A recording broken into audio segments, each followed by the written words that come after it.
बापाने चोरीच्या संशयावरून 2 मुलींना रात्रभर हातपाय बांधून उलट टांगलं। यामध्ये 10 वर्षीय सानिकाने पाणी पाणी म्हणत जीव सोडला, तर तिची 11 वर्षीय बहीण अनुजा खासगी रुग्णालयात उपचार घेत आहे। यावेळी नातींना वाचवण्यासाठी पुढे सरसावलेल्या आजोबावरही आरोपीने हल्ला केला। या घटनेमुळे संपूर्ण परिसरात संतापाची लाट उसळली आहे। एका क्षुल्लक कारणावरून बापाने स्वतःच्या मुलींसोबत असं का केलं? सांगलीत नेमकं काय घडलं जाणून घेऊयात या व्हिडिओच्या माध्यमातून।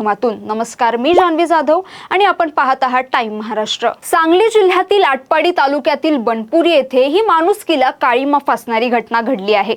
केवळ चोरीच्या संशयावरून नाना हैबत यमगर या निर्दयी बापाने पोटच्या 2 मुलींना रात्रभर टांगून ठेवत अमानुष छळ केला। केवळ शेजारच्या घरात चोरी केल्याचा संशय शेजाऱ्याने घेतल्याने संतापाच्या भरात या 2 चिमुकल्यांवर निर्दयी अत्याचार करण्यात आला। दरम्यान घटनास्थळावरून मिळालेल्या माहितीनुसार बुधवारी सायंकाळी सुमारे 5 वाजण्याच्या सुमारास वडिलांनी सानिका आणि अनुजा या दोन्ही मुलींना हातपाय बांधून घरातील पत्र्याच्या अँगलला उलट टांगलं। रात्रभर त्या निष्पाप मुली वेदनेने तडफडत होत्या, पाणी पाणी म्हणून ओरडत होत्या। मात्र त्यांच्याच आई वडिलांनी त्यांना पाण्याचा थेंबही दिला नाही। मुलींना वरती बांधून निष्ठुर आई वडील घरातच निर्धास्त झोपले होते, तर बाहेर आजी आजोबा झोपले होते। रात्रभर असह्य वेदनेने सानिकाने रात्रीच प्राण सोडले होते। गुरुवारी सकाळी सुमारे 6 वाजता मुलीच्या आजोबांनी मुलींना खाली सोडलं, मात्र तोपर्यंत खूप उशीर झाला होता। सानिका ही मृतावस्थेत आढळली, तर अनुजा बेशुद्ध अवस्थेत होती। अनुजाला तातडीने खासगी रुग्णालयात दाखल करण्यात आलं, तर मृत सानिकाला दुसऱ्या एका खासगी हॉस्पिटलमध्ये नेण्यात आलं।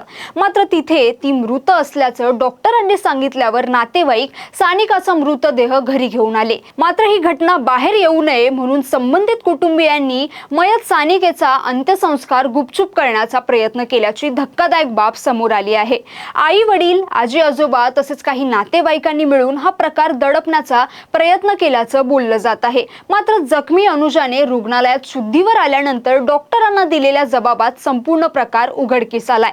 आम्हाला वडिलांनी हातपाय बांधून उलट टांगलं आणि मारहाण केली असं अनुजाने सांगितल्याने डॉक्टरांनी तातडीने याबाबत पोलिसांना माहिती दिली आणि या प्रकरणाचा भांडाफोड झाला। या घटनेनंतर आणखी एक धक्कादायक प्रकार समोर आला आहे। मुलींना सोडणाऱ्या आजोबांवरच मुलीच्या वडिलांनी कोयत्याने हल्ला करत त्यांना धमकावलं होतं। यामुळे कुटुंबातील अंतर्गत वाद आणि कौर्याची परिसीमा स्पष्ट होत आहे। सध्या पोलिसांकडून घटनेचा सखोल तपास केला जात आहे। बनपुरी सारख्या शांत गावात घडलेल्या या घटनेमुळे संपूर्ण तालुका हादरला असून अशा निर्दयी लोकांना कठोर शिक्षा झालीच पाहिजे अशी तीव्र प्रतिक्रिया सामान्य नागरिकातून व्यक्त होत आहे। या सगळ्या घटनेत अनेक प्रश्न उपस्थित होत आहेत। मुलींची बाजू ऐकून प्रकरण शांत करता आलं असतं, पण तसं न करता बापानेच हे केलेलं कृत्य माणुसकीला काळीमा फासणार आहे। तुम्हाला या सगळ्या घटनेबद्दल काय वाटतं? तुम्हाला हा व्हिडिओ कसा वाटला? आम्हाला नक्की कमेंट करून कळवा आणि अशाच व्हिडिओसाठी टाइम महाराष्ट्राला फॉलो आणि चॅनलला सबस्क्राईब करायला विसरू नका। धन्यवाद।